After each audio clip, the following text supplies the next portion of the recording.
Hey, I'm Rees. I'm here to demonstrate today the proper form for a bench press lift. On April 9th, we will be having the bench press classic here at Stark Recreation Center as part of one of Campus Recreation's special events. Today we have Pate here to help demonstrate. We are going to show you the proper technique for the bench press lift as well as some common mistakes. For the date of the competition, all competitors must weigh in prior to competing. The competitors' weight in pounds, as well as the weight of their heaviest successful attempt, will determine who wins the competition. We will have one overall male winner and one overall female winner for the competition. Now, Pate and I will demonstrate some proper lifts and things to look out for in the competition. Bench, press, rack. Now we're going to break down what would constitute a successful lift. So Pate will go ahead and unrack the weight. During the competition, there will be competition provided spotters that will help unrack the weight for competitors if they need. Now notice at this position, before Pate receives a command, he must maintain point of contact with the bench, with his head, his upper back by his shoulders, his buttocks, and his feet must remain flat on the floor. Now, Pate can have a slight arch in his back to where there is room between his low back and the bench, but he must remain in contact throughout the lift with his head, upper back, but his feet must remain flat on the floor.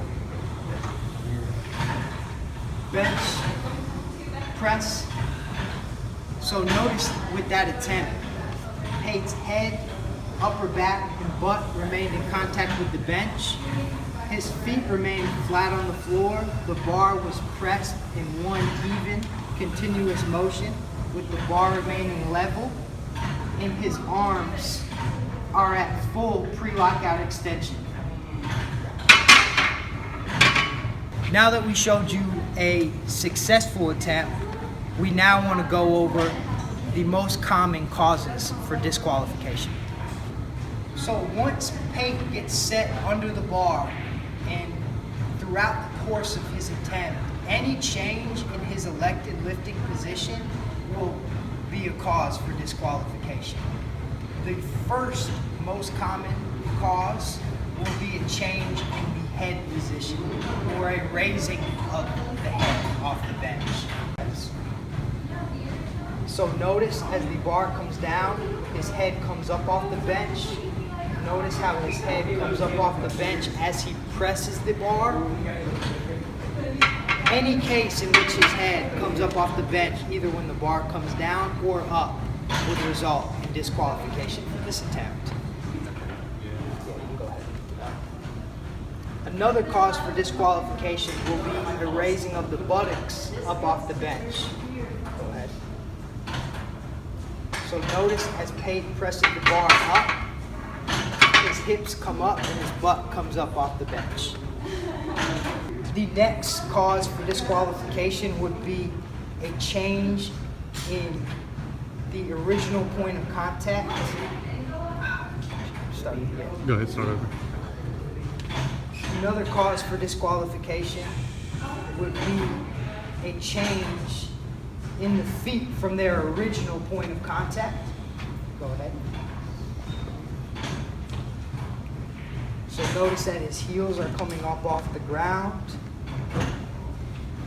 His feet are remaining flat on the floor, but they're moving along the ground. And in this case, his feet are fully coming up off the floor. All of those would result in a disqualification for that attempt. Another cause for disqualification would be if the weight or bar is bounced off the competitor's chest.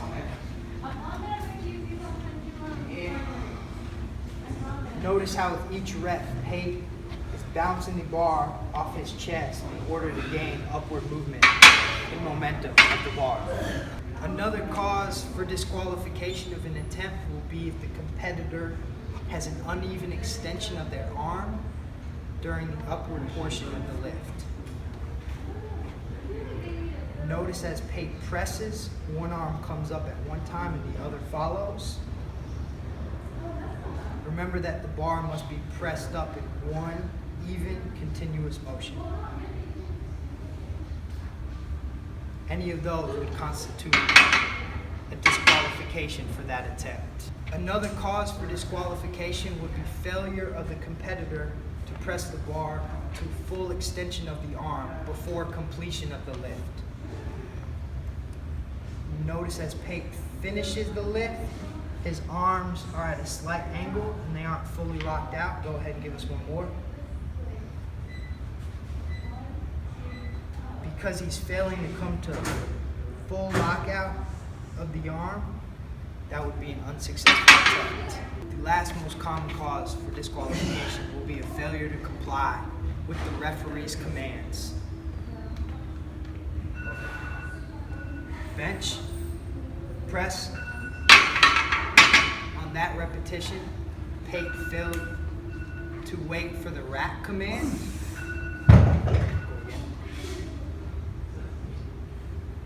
Bench. And on that repetition, Pate pressed and racked before the press and rack command.